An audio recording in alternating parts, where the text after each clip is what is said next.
Number two of the Art Lewis Show on this Tuesday, the 26th of August, and it's open phones for this hour. 989-752-6111 is the number to call, and we'll get the conversation started. It's always fun because, as I've said many times, I never know where it's going to go. And the only way to find out is to take the calls. So that's what we're going to do. And we're going to do it right now. We start with Paul in Saginaw. Paul, good morning. Morning, Art. Art, yesterday I called in a question, and I did a little research at the library, and I want to give a little additional information. I found out that Israel gives their citizens free health care by payroll deduction, plus some cost sharing for extras in a pool with other patients. So okay, so let me ask you a question. There. I was going to say, yep. How is it free? It isn't. Yeah. There's no free lunch there. Good. And then the other one about free subsidized college education, that's provided the recipients join the military for a minimum of 2 years. So yeah. There's no free ride there either. Nope. So I just wanted to clarify that. I did a little more good information. And, yeah. Good information. So, and their military has always been that way. It's always been, and it's men and women. Exactly. Yep. That's right. So that's the story on both of those. All right. So good enough. Nice research. Okay. Good work. Okay. Thank you. Take care. Bye-bye now. And here's Chris in Saginaw. Chris, good morning. Good morning, Art. Good morning. I was just listening to your news, and the Attorney General is trying to cut back on the increases requested by DTE and consumers. Right. And I find that kind of weird because I can understand their increases because of all the money they got to spend on windmills and solar farms and green energy and all that. I mean, that doesn't come out of the sky, you know what I mean? So they want all that on one side, but somebody's got to pay for it. And yeah, also, but it's always been, as far as I can remember, this goes back decades now, attorney generals have always interceded themselves into these rate increases, and usually mitigate them, usually have them moderated because, let's be honest, the power companies know going in they're probably not going to get everything they ask for. So they inflate the ask so that when it comes down, they get enough. If they get it all, they didn't ask for nothing. Yeah, that's it. You got it. You know, when I was negotiating with the union guys used to tell me, if we get everything we want, obviously we didn't ask for enough. Okay. Yeah. Well, that's what negotiation is all about. You got it. But I just, I find it's mind-boggling that there doesn't seem to be any understanding of why it went up. They don't tell you that. Well, they just tell you what. Actually, though, when you think about it, it wouldn't be any different if they were still using coal-fired plants or building new oil plants. It still costs a lot of money to build them. I mean, capital investment is heavy in the electric industry. Yeah. In fact, I'm anticipating down the road that they're going to go to nuclear. Well, there's a lot of talk about it because they have these new modular nuclear units that are supposed to be easier to build, less expensive. Time will tell. Yeah, I mean, I'd be for it. Me too. Canada has it, I know. Yeah. Canada uses it. Anyways, other than that, you have a good day, Art. You too. Thanks a lot, Chris. Bye-bye. Yeah, bye. And let's talk to Al in Bay City. Al, good morning. Morning, Arthur. I'm just wondering, going back to what you did at WSTW, when and why did you ever stop the travel business? Wasn't fun anymore. What happened was we started out in 1994 and really enjoyed it. There was competition, but it was fair competition.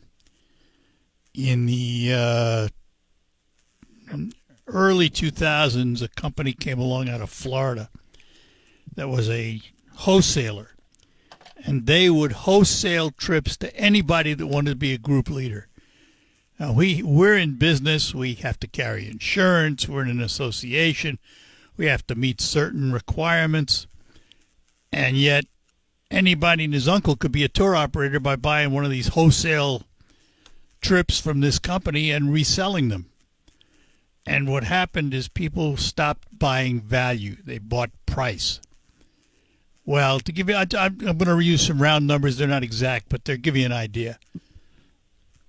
If we did a 7-day trip to, say, Cape Cod, we would have to charge probably at the time $700+. This company was wholesaling that same trip, and I'll explain the word same because it wasn't the same. But they were wholesaling a 7-day Cape Cod trip to, say, you for $450, on which you would then put your profit. So you'd sell it for $550, $6, whatever it was, but you're still undercutting us. Now, here's the difference. Their trips didn't stay at the same hotels. Their trips didn't provide you as much food. Their attractions weren't the same. You didn't get value, you got price. But it was very difficult to fight that, and it wasn't fun anymore. And we had always said, when it wasn't fun anymore, we're done. And that's what happened. It's a business decision. Well, we sure had a go of it anyway. And, we had a great run. We had a great run. I can remember bringing the bus over to SCW and taking people on bus trips. And yeah, we had a great run. We had no complaints about it. It reached a point where we weren't enjoying it, and we always told ourselves, if we're not enjoying it, we're not doing it. So that's what happened. Yeah. Simple. Yeah. Well, still keep I still keep our hand in it here at the radio station with the Colette vacations that I do, but it's not the same anymore, and it's a different thing. We also had not charter service, but scheduled service to Greektown Casino from Saginaw, Bay City, Flint, and Lansing. And we had that until they went bankrupt, and it started falling apart because they weren't paying their bills. So that's the way it goes. Business one day, not the next. But it was a good time, and we didn't regret it. Yep. Okay. Thank you. All right, Al. Bye-bye. Okay. Bye.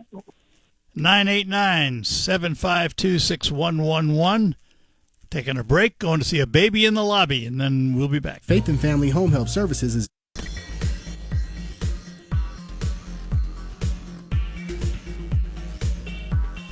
All right, we're back with you here on WSGW. Lines open for you, 989-752-6111. Give us a call. A couple of notes that I pulled out of the papers today. The Free Press had an article this morning about Ford to end two popular SUVs. What could replace them? I am absolutely stunned that Ford is going to replace, or at least eliminate production right now of the Ford Escape. Their smaller SUV, smaller than the Edge, which they've now discontinued, and smaller, of course, than the Explorer. I see Escapes everywhere. I mean, it's got to be one of the most popular things they've built over the years. And it's the same chassis that's used in the Lincoln Corsair, which also will go away. And Ford says it has a replacement in mind, but when and where, you don't know. What they plan to do is take the Louisville assembly plant where they build these two vehicles and turn it into a mid-size all-electric pickup plant. And that new pickup would be the size of a Maverick mid-size pickup, priced at about $30,000 to go on sale in 2027.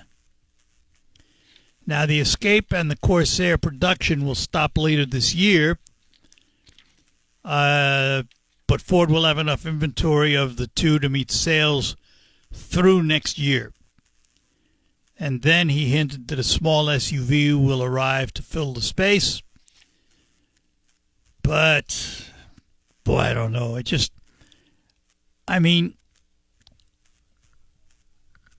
The Escape was everywhere. The Corsair, not so much.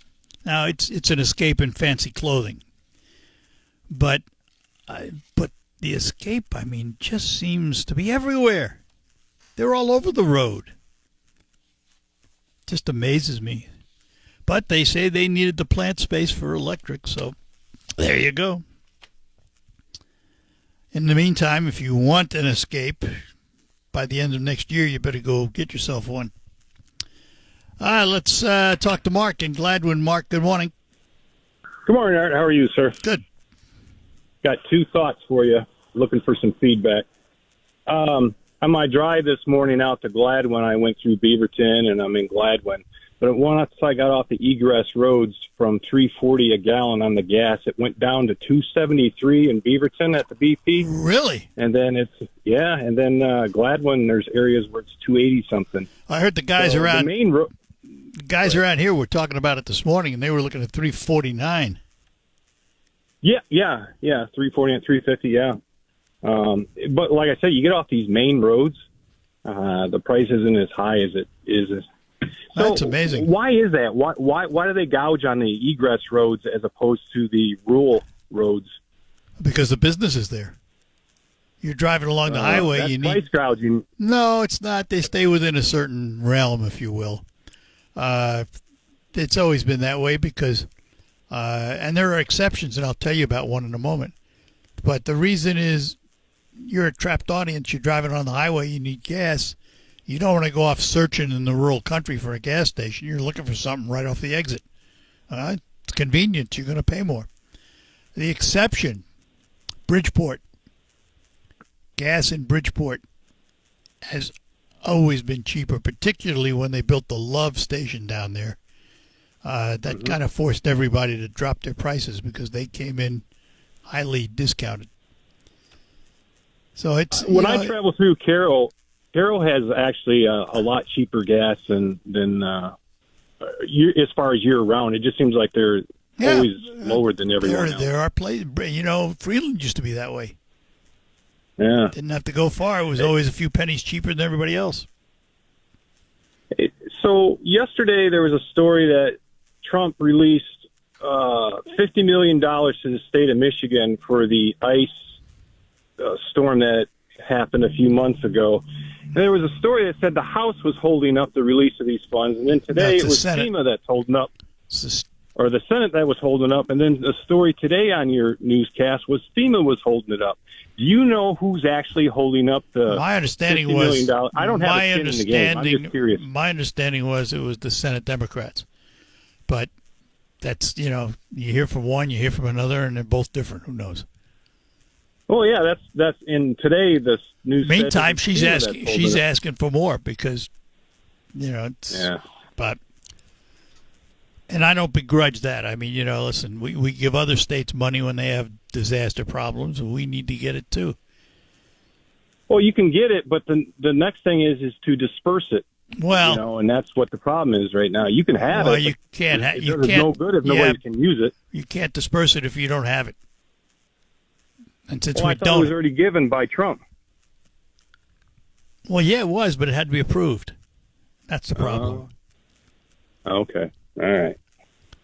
So, well, that's all I got for today. All right. Good enough. Thanks. Take care. Bye-bye now. Take care. And here's Russ in Bay City. Russ, good morning. Hey, good morning, Art.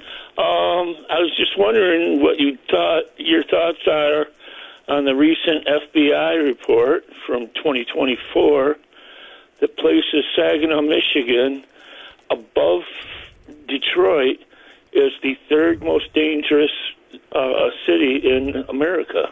Yeah, it's old news. Detroit took 7th. It's old news. Okay. And that's the problem is that it's an old report. No, it's from last year. Yeah, it's an old report. That's It was. the It was newest. based. The report came out last year, but the data was from not last year. Okay. I don't know. I was disgusted by it. I was like, what the hell? I mean, seriously? You know, and you talk to people, oh, it happens everywhere. No, that don't happen everywhere. That happens very few places that end up in the top 10. The other problem with the national crime stats is not all departments were required to contribute. It was a voluntary thing. So you contribute all of your stats, but maybe Los Angeles doesn't contribute all of theirs, and it tends to skew the reports. So it's one of those darned if you do, darned if you don't things. Okay. Well, I don't know. But I don't buy it. Not anymore. Sad. I don't buy it anymore. I just think it's sad. I remember. I grew up in Saginaw. I remember Saginaw from the '60s and the early '70s, and I could go anywhere as a kid on my bike, and I had no trouble. My family. I had family that lived on the corner of Howard and Atwater. I would not go there today during the day. As a child, I was able to ride my tricycle around see, the block that's your safely. perception. Is it reality or is it just a perception? Well, according to the statistics, it's a reality. Well, Now, if you want to ignore the statistics and ignore everything and say, oh, no, it's killed the messenger. I'd rather look at a Okay. crime map. You know, for years and years, people wouldn't go downtown Saginaw because of the reputation of Saginaw. But if you looked at a Right. crime map, there was no crime downtown. You could go downtown perfectly safe, no problems, but people wouldn't come to Saginaw. Perception. Listen, you can create a perception in 5 minutes. It'll take you 5 years to get rid of it. You got to get rid of it, though. I mean, you got. Yeah, you got to work at it. In Saginaw, You gotta work at it. for it. You know, and it's as long as where we go is protected, it's fine. And the people that run the city don't live in the city. I still say that was the major problem that's happened to Saginaw, is the people that run it don't live there. They don't have That's to live not. in a mess. Excuse They me. just Excuse me. leave That's every not. time they can. Excuse me, Russ. That's not exclusive to Saginaw. I didn't say it was, Well, then why single them out then? because I'm concerned about Saginaw. Well, I'm concerned about the whole I state. would love to see it actually changed back to where, I mean, when I grew up, we went to school with the kids you saw at the top of the list at the Saginaw Club, the ones that sat in the VIP sections at the Gears games. We went to school with them. We partied in the same parks as their families did. It was all, in the community was something special. You looked at the way Bliss Park was, the way Ojibwe Island was, we had beautiful stuff in Saginaw. Still and you do. could go anywhere. You still do. You just have to recognize it. Okay. All right. And you got to have a lot of money. I mean, you got to be able to afford to go to the state. You got to be able to afford to go to the Dow. You got to be able to afford. I mean, if you can afford it, yeah. But if you can't, you're screwed. Well, you said the state. Gee, that's Bay City. You got the mean, same problem yeah, there? I meant the Temple. Yeah. All right. Good enough. So, just an opinion. All right. I would like to see it go back to where, Well, we'd all the like to see. friendliness it used to be. We'd all like to see a lot of things go back to the way it was, but it ain't going to happen. Well, there's progress and there's regress. Call it what you want. All yeah, right. well, they call it progress. All right. Good enough. Bye-bye. Take care. All right. 989-752-6111. You asked, and Old City Hall is. And as we ran shuttle service for many years to Greektown, and we ran it from Saginaw and Bay City and Flint and Lansing, it proved to be pretty close to accurate. But you had no way of, telling somebody when they get on a bus, are you sure you can lose money today? That wasn't our job. Besides, how would we know? Somebody gets on a bus, they get on a bus, they want to go play. We don't know anything about them. We don't ask for their financial statements. And it was pretty easy to do because the amount of free play the player got, plus the food voucher, was just about equivalent to the cost of getting on the bus. So it cost them really nothing to ride down and home from the casino. Those were the days. And that really was very, very lucrative until 9/11. Then people pulled in the horn, stayed home. There were other things to worry about. And then Greektown went bankrupt. And when they did that, they stopped paying their newspaper bills. And they were doing all the advertising for the trip in the newspaper. That was their portion. They spent money on the advertising. We bought the coach. They spent money on the advertising. And it worked out for years. It was great. But once they went bankrupt and they weren't advertising it anymore, business went away, as you can imagine. Which, okay, fine. No problem. We just stopped running it, that's all. But it was another nail in the end of the tour business. Art Lewis Tours was a lot of fun for a lot of years. And my wife and I always said when it wasn't fun anymore, we weren't doing it anymore. And we kept that promise to ourselves. But that was what we talked about yesterday. Thanks for asking. Lehman's Green Apple Bar.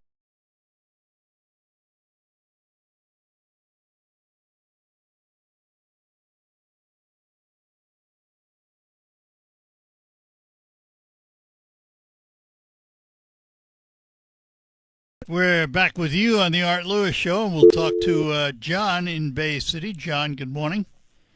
Hey, good morning, Art. Morning. Art, I haven't kept up on a radio station a lot this summer, been busy, but the Carn-Weedock plant took out one of their coal and turbines, and they are going over to solar. Mm-hmm. And I'm just wondering how that's going to work out for the Bay City area.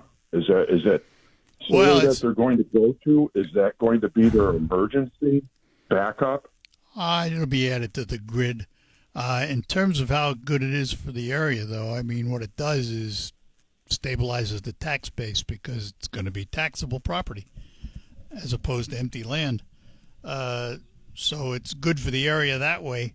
Where that power goes, how it's used in the grid, I can't tell you. But I suspect it'll be just. I suspect it'll just be added to the grid. Okay, I know people in that area. What they did, they took a lot of farmland consumers bought years ago, and they're turning valuable farmland over to into solar panels now. And some of the people in the area are actually worried about the pollution from the solar panels, and I'm wondering if consumers can answer some of those questions, or if they already have. What pollution?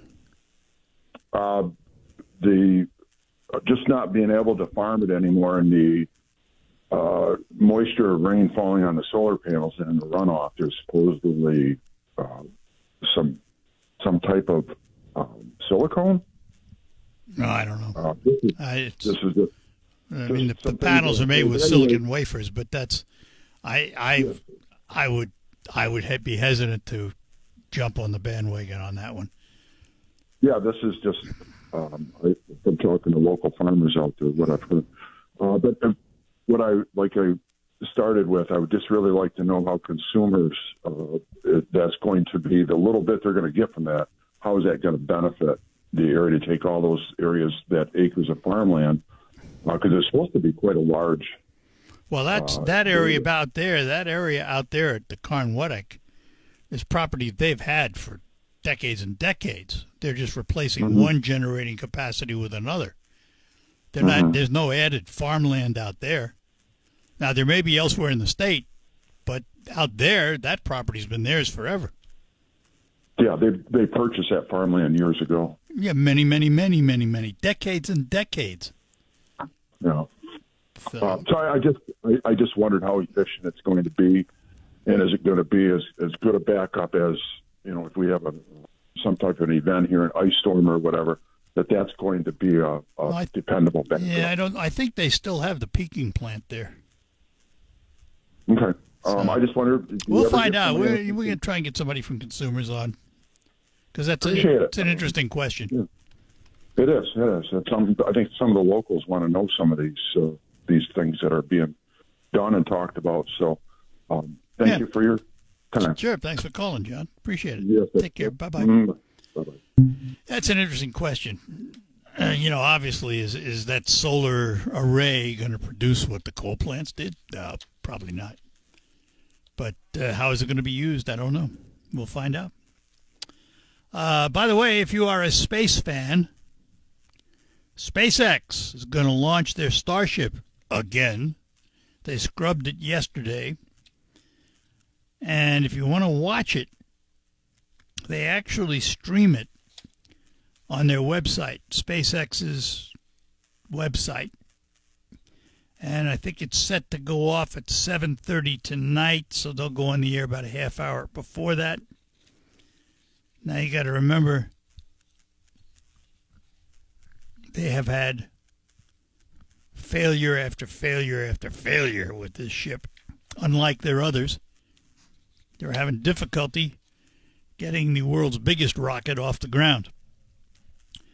And they get it off the ground, and then they can't control it and explodes and what have you.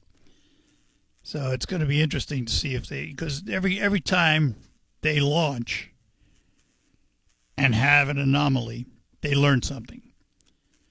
And they take what they've learned and they put it into the next rocket till they reach a final point where they figured it out. So today will be a test to see if they figured it out. Do they finally understand what was causing them all the problems they've had? And they're trying something new. I mean, they want to bring the first stage back again for reuse. And there's all kinds of things they're trying that nobody else has ever tried. And they're quite successful at it for the most part. Quite successful. But they've had difficulty getting this one off the ground. So it'll be interesting to see. Again, SpaceX website, 7:30 tonight. Be back.